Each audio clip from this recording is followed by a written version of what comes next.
Many complicated books have a glossary of terms at the end of them. This is a complicated topic. Let's start with the glossary of terms. All right, sounds good. What is blockchain? Blockchain is a distributed ledger that allows you to pass information within parties, usually to establish trust in documentation or digital identities, or be able to pass information without a centralized core. So why is it called blockchain? So what they're saying is that it's a series of blocks or hashes, and they're putting in basically a series of steps or a chain. And what's a stellar blockchain? A stellar blockchain is a different type of blockchain. So there's many types. Some of the more common ones are like Bitcoin or Ethereum. With IBM as an example, they host Hyperledger Fabric. Stellar is a blockchain that allows you to process payments, usually cross-border. So Stellar is like a brand name of blockchain. Exactly right. Okay, yeah, good. So it's a separate platform, a separate type of software, separate type of blockchain. Like many people, I get the heebie-jeebies when I even think about accounting. And now there's something called Hyperledger. Correct. What's that? So Hyperledger is, again, a different type of blockchain, but Hyperledger has a few different types. One that we use at RoadLaunch is called Hyperledger Fabric. This type of blockchain allows us to digitize trust amongst parties and specifically around digital documentation. There are people, okay, so those are some of the terms, and I hope that it helps me, certainly. There are some people out there trying to scare us.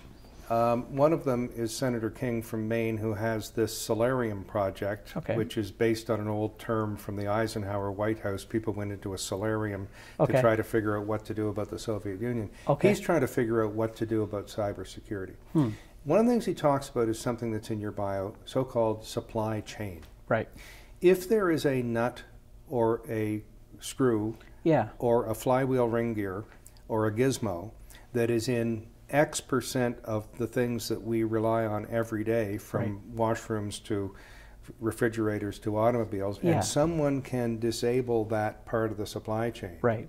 We are in big, big trouble. Absolutely. And we don't even know what that gizmo might be. What's your view of this? Think about a couple of examples. One is autonomous vehicles. So now you have a car that can be summoned from a smartphone app, and it can literally come within so much distance to pick you up at the outside of a retail shopping center. So if I were a bad guy, I'd have it run you over. It easily could, or you could have it for any type of malicious activity. So it's very important. And so the full supply chain starts with raw materials to manufacturers to producers of parts that actually assemble something like a car, and then through that whole process right to consumer delivery and then use.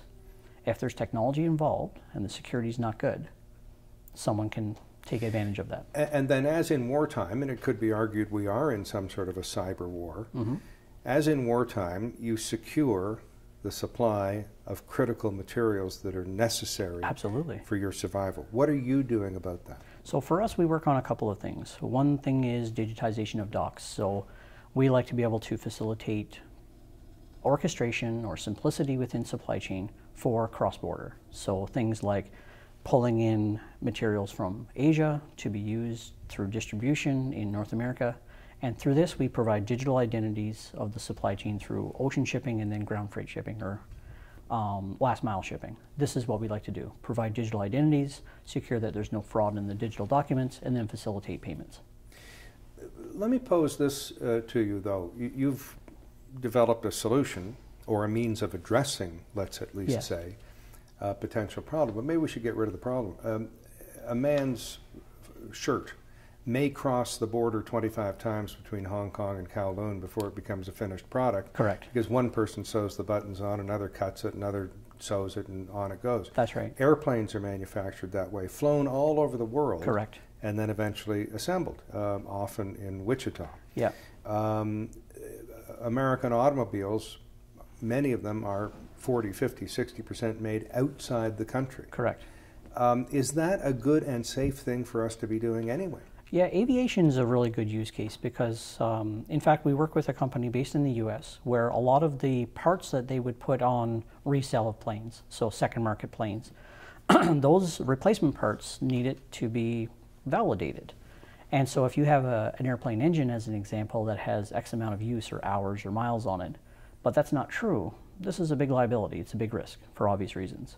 So the idea of securing who is the parts manufacturer, but then who's the reseller, or if there's any maintenance done on it, providing digital identities and provenance and security around all of these actors, it's quite important. So again, you have solved or at least addressed a problem, but do you think that a more equitable solution, a more complete solution is to manufacture more of that product in one spot or one country? Well, I mean, yeah, this is an ideal state, potentially, but it's usually not that simple. For business reasons, we go offshore. And even parties that could be within a certain geographic region, you don't know if they're really trustworthy. And blockchain may not be the silver bullet, but it is something that helps alleviate for obvious reasons.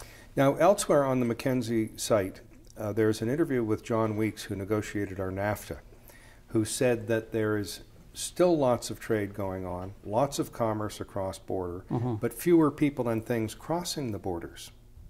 And that is because of digital commerce and the kind of security that you're providing. Right. In your view, what's the future hold for that? So I think the future of supply chain is going to be a lot different. Right now, if you talk to a lot of these companies, they may not care about smart contracts or blockchain or hashes and digital IDs or identity management. They may not care. They're just busy with day-to-day and operations within their business, and that's good enough for today. But think about it. If you were to go back 20 years ago, if someone would have said, hey, grab your smartphone, push a button, and a stranger is going to pick you up at midnight, you would have been like, that's crazy. Call the police. Exactly. Today, you're crazy if you don't use it. So the future's coming. And for those companies that are just too busy with day-to-day, that's fine. And they might be okay for the next 10, 15, 20 years. But there is a fundamental shift that's happening in the market. So you can either join or you can get ahead of it. And are you optimistic about cross-border trade and enhancing it with this technology? Absolutely. Just like we have Nexus cards in our pocket, you know, the idea of getting a retina scan makes you a little nervous, but now it's really convenient. So I think there's going to be that shift. It'll happen slow, and we may even suffer from some blockchain fatigue, but I think the shift is happening. Now, what do you make of the fact that the criminals are very close to being able to fool retinal scans, facial recognition, thumbprints, palm prints, voice recognition? I don't know. This is a tough one. Even the new Samsung Galaxy phone had issues with, you know, just these issues. Any thumbprint or fingerprint could be used. So some of the best technology in the companies are still falling a little bit short. And if there's a will, there's a way to skirt around it. Well, then it's multi-factor authentication where you have the thumb, the retinal, the voice, and then that is adding time. And my never-ending joke is it takes 3 times as long to make a phone call on a smartphone as it did on a rotary phone. And this is a business cost. It's true. It's true. Yeah, you had to remember the numbers, but you knew how to dial. Now, multi-factor authentication, thumbprint, find the contact, then authenticate, whatever you have to do, it can add. So, yeah, I don't know, it's a balance. I don't know if you ever watched Chris Matthews on MSNBC, but he bemoans the olden days where someone could get a job at the factory right out of grade 10, not even high school education, and build something big, a locomotive engine, as they did at the diesel division in London, Ontario. Right. Railway cars, the Pullman Company, this sort of thing. It's all ancient history now, and he bemoans that. But isn't it at least possible that we are doing more commerce, more profitably, with digital and small things than we were with the big things? Yeah, I don't know. I'm not an expert in this topic, but I do know that I like what I'm seeing on some aspects. The idea that maybe Canada doesn't manufacture as much as we used to in the 50s, 60s, 70s, whatever the era, is now being replaced by other exports like software and skilled trades, except maybe in IT. And more finished products. And more finished products. So it depends on your perspective, I guess. Now, it's I already self-identified as needing a glossary of terms when we began discussing, and thank you very much for providing that. But I better make one more confession. I must have left out something that I could have asked you. What was it? Ask yourself, please. Oh, I don't know. We touched on a lot of different topics here: cross-border, provenance, security, digital identities, criminal activity, maybe, and even just the future. Maybe one of those questions could be something around, what do you think is, you know, truly the value add for cross-border trade? Like, does it work the way it is now? Could it be better? Do we think it should change? You know? Well, good idea. I mean, good question. The instant reaction is get those trucks and cars going across the border more quickly with biometrics or something. But maybe there's something else. Maybe there's something different.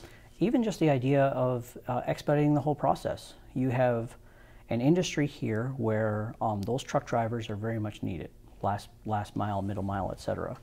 And they're also the same people that put in very long hours, and they would love to be home with their families every day. So then we impose on them more restrictions like hours of service. So now if their job wasn't hard enough. Well, and rightly so, if I may say, because you can't drive 16 hours safely. Of course, of course. You and I know that. Absolutely, absolutely. So why can't we provide them a way to have pre-clearance before they hit the ambassador bridges, as an example? So instead of leaving at this time, leave at this time, and know that you can get there and get back, not violate hours of service, operate safely, keep your profit margin, and not just be idling at the border. This is the 21st century version of the so-called green wave in stoplight management and functioning, so that it senses how many cars are going down the road, turns the lights green, orange, red, depending.